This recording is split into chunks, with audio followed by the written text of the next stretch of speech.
టీవీ4 Telugu news కి స్వాగతం.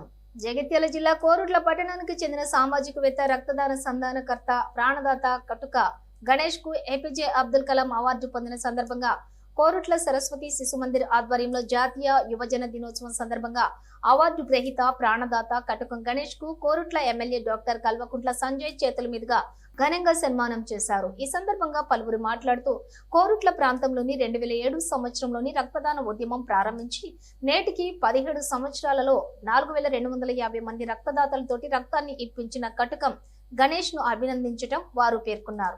ఒకప్పుడు రక్తం దొరకక ఎంతో మంది ప్రాణాలు కోల్పోయిన సందర్భాలు కూడా ఉన్నాయని, ఇప్పుడు గత 17 సంవత్సరాల నుంచి సామాజికవేత్త రక్తదాన సంధానకర్త ప్రాణదాత కటుకం గణేష్ రక్తదాన ఉద్యమాన్ని ప్రారంభించిన నుండి నేటి నుండి కోరుట్ల ప్రాంతంలోనే కాకుండా నాటి నుండి చుట్టుపక్కల ప్రాంతాలలో రక్తదానానికి కొదవ లేకుండా చూస్తున్న కటకం గణేష్ ధన్య జీవని వారు పేర్కొన్నారు. ఇలాంటి కార్యక్రమాలను చేపట్టి ఇంకా మెరుగైన సేవలు అందించాలని వారు కోరారు.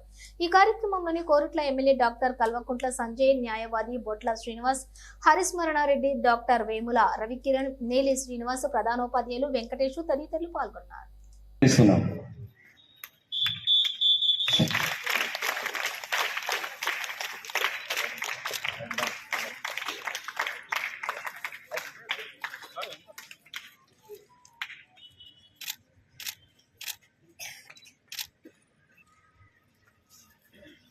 వివేకానందుని అడుగుజాడల్లో మా శిశు మందిరం కూడా నడుస్తుంది.